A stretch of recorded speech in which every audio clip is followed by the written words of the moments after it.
చెప్పండి.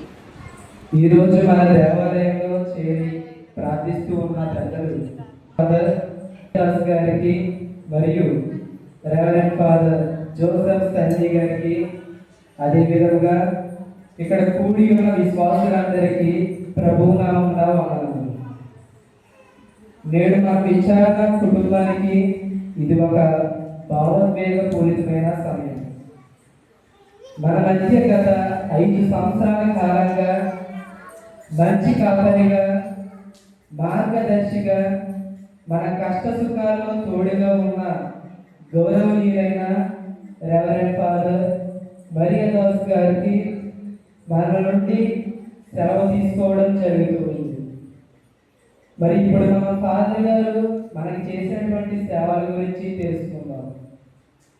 ఫాదర్ గారు మన విచారణలో ఉన్న సమయంలో కేవలం ఆధ్యాత్మిక గురువుగానే కాకుండా ఒక తండ్రిగా, ఒక అన్నగా మనందరినీ కలుపుకొని వెళ్ళారు. అదేవిధంగా అతను విచారణ దేవాలయంలో ఉంటూ మన దేవాలయం కోసం అతడు పడినటువంటి శ్రమలు మనందరికీ తెలుసు. పిల్లలకు దివ్య సంస్కారాలను నేర్పించి, జ్ఞాన స్నానం ఇప్పించి, జ్ఞాన వివాహాలు జరిపించారు. అదేవిధంగా మరణించిన విశ్వాసుల అంతిమయాత్రలో పాల్గొని వారి కోసం, వారి కుటుంబం కోసం ఫాదర్ మరియా దాస్ గారు ప్రార్థించారు. అదేవిధంగా ఫాదర్ మరియా దాస్ గారు యవనస్తులను ప్రోత్సహించడంలో సంఘంలోని అందరినీ కూడా ఒక ఆధ్యాత్మిక కథోలిక విశ్వాసానికి ఒక మార్గదర్శిగా మనకు తోడుగా ఉన్నారు. ఫాదర్ గారు అందరినీ క్రమశిక్షణతో మన గ్రామంలోని మరియమ్మ గారి ఊరేగింపులు, అదేవిధంగా తపస్సు కాలంలోని శిలువ మార్గంలో, అదేవిధంగా దివ్య సప్రసాద ఊరేగింపులను మన గ్రామంలో నిర్వహించడం జరిగింది. తపస్సు కాలంలోని అందరికీ దీక్ష యొక్క విలువలను తెలియజేశారు. చివరికి దీక్షను తీసుకొని ఎంతో మంది కోరికలు ఫలించేటట్లు చేశారు. పాప సంకీర్తన ద్వారా మన పాపములను క్షమించేటట్లు చేశారు. ఫాదర్ గారు ప్రతి ఇంటిని దర్శించి వారి యొక్క కుటుంబ సమస్యలను తెలుసుకుని వారి కోసం ప్రార్థించారు. ఈ విధంగా మరెన్నో మనకు సేవలను అందించి ఉన్నారు. మన గ్రామంలోని పిల్లలను విద్యాలయంలోని విద్యా కళాశాలలోనికి చేర్చి ఉన్నారు.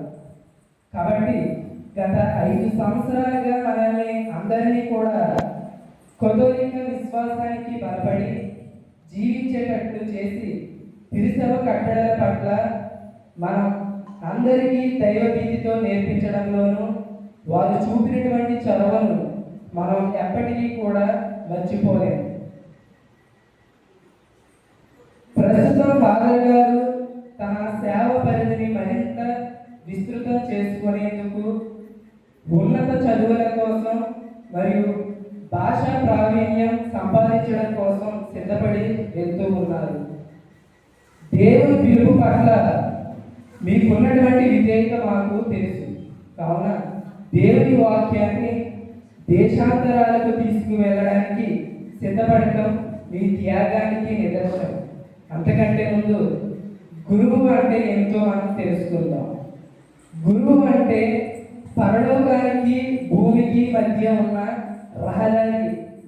ఆయన చేతులు దీవించడానికి, ఆయన పెదవులు వాక్యాన్ని బోధించడానికి, ఆయన హృదయం అందరినీ ప్రేమించడానికి దేవునిచే ప్రతిష్ఠించబడ్డాయి. గురువు అంటే కేవలం ఒక అధికారి కాదు, ఆయన ఒక గొప్ప కాపరి. మందను రక్షించడానికి, పోషించడానికి తన ప్రాణాలను సైతం లెక్క చేయని క్రీస్తు ప్రేమకు నిదర్శనం గురువు.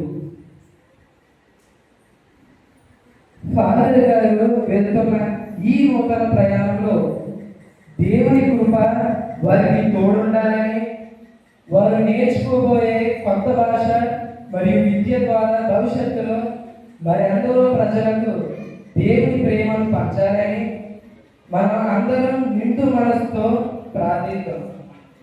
ఫాదర్ గారు, మీరు ఎక్కడికి వెళ్ళినా మా విచారణ ప్రజలు ప్రార్థనలు మరియు ప్రేమ ఎల్లప్పుడూ మీతోనే ఉంటాయి.